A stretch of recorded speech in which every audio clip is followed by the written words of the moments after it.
plus bishop versus a rook is just a draw in chess. So how come black, who has a rook plus pawn against a rook and a bishop, is losing in this game? And I'm sure that you never used this trick in your games before. This pawn is going this way, but it's white to play. And the first move is bishop f5. We're just removing the bishop from this square and we're threatening to win the rook on the next move. So the rook comes to f8 to be guarded by this king. And now you give a check. The king moves. And this is the trick that you have to remember in your games, how to put this rook in jail. But after this move, black is lost. Chess is weird sometimes, and almost as weird as this guy, who's #1 bullet player 3450, who's not international master and not a grandmaster. But that's another subject. Why is this move so powerful? The rook cannot come here or here. He could go back with the rook, but we know that he would be losing the rook on the next move. The rook now after this move doesn't have any other square, and this is the reason why you put the bishop here.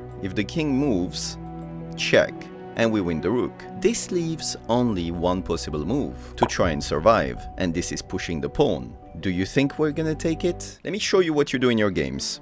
You take the pawn. And now this rook received the Monopoly card out of jail, and she's gonna start bothering you everywhere on this chessboard, checking you, attacking your pieces, and this is just a draw. I never said that you should take the pawn here. The second trick that you need to know here is that you have to create what we call a zugzwang. King e1. He pushes. King here.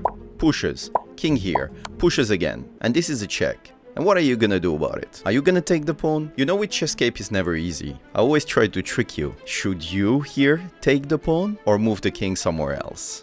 Let me first show you the bad move. The bad move is this one. Taking the pawn obviously, because now you just freed the square for the rook and he's giving a check. The king moves and now the rook is alive again, and he's gonna come here cutting your king. He's gonna try to play a move like this next and he's gonna get a draw. And this is what you do in your games, and that's the reason why you don't win more games. When this guy pushes his pawn, do not take it. Hide on the corner. That's just so insulting, honestly, if you have someone playing like this against you. Because now you're in zugzwang, which means black doesn't have a good move. If the king goes there, check, thank you, bye-bye, la rucca. The rook cannot go here or here. If the rook goes here, same thing. We win the rook. And in the game, the guy went like this, praying for his opponent to not see this move. But it didn't happen. When you play hope chess, what happens is that you end up losing very easily like this, and most of the time your opponent is gonna manage to checkmate you. King rook versus a king.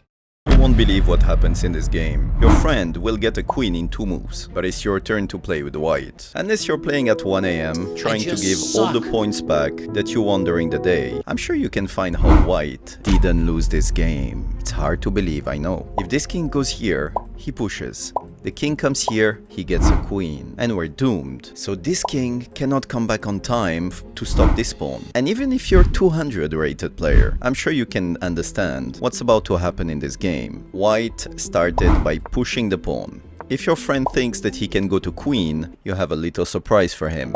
You're gonna check. He has to take. And this is a check. You take back the pawn. And now, this is unstoppable. He's gonna try to move away. You're gonna queen, he does the same. But you take the pawn. He moves away. And now, you're the one with white fighting for the win. But wait, it's not that easy. Because when you push this pawn, your friend didn't have to push his pawn. And I have a good news for you. Even if you're 200 elo, you're gonna get this trick. And the second good news is that you can't lose 300 points technically. Now the threat is to remove the knight, giving a check on the king, and then this pawn is gonna queen. So what does black has to do here? Moving the king, of course. Now the second trick in this position, the knight takes the pawn. As you can see, the king cannot take this, otherwise we queen. So this king is forced to take the pawn. In this position, I would say that almost all of you watching this video would resign with white. Unless, obviously, you don't want to resign anymore because someone told you so. Because how do you come back and stop this? You could just play the knight, he goes here, and then what? Absolutely nothing. You don't have a check. You cannot come back and stop this one from queening on the next move. But wait a second. There is a move here that allows white to save the game. Try to find it.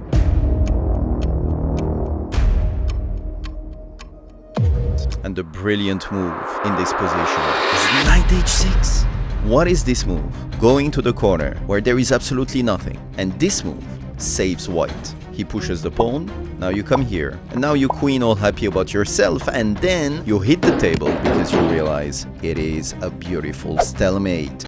But you have a trick. If this is a stalemate, I'm just gonna under promote instead. I'm not gonna do a queen, I'm just gonna get that rook. But now, your friend takes the pawn with check. You move, he moves protecting the knight, you give a check here, thinking maybe he's gonna go away with his king and you're gonna take his knight. He covers with the knight. And now this pawn can just advance, and this position, again, is just a draw, and you saved the position with white. And with this last position, I'm gonna show you that you have to break rules in chess. It's like everything, you have to learn the rules and then learn to break them. Today you're gonna win, not thanks to double pawns or triple pawns, but quadruple pawns. This pawn seems totally unstoppable, because if you take, all he has to do is just take back, and then this pawn is going to queen. So the only solution that we have here is try to threaten checkmate. We're threatening checkmate by taking the pawn on the next move.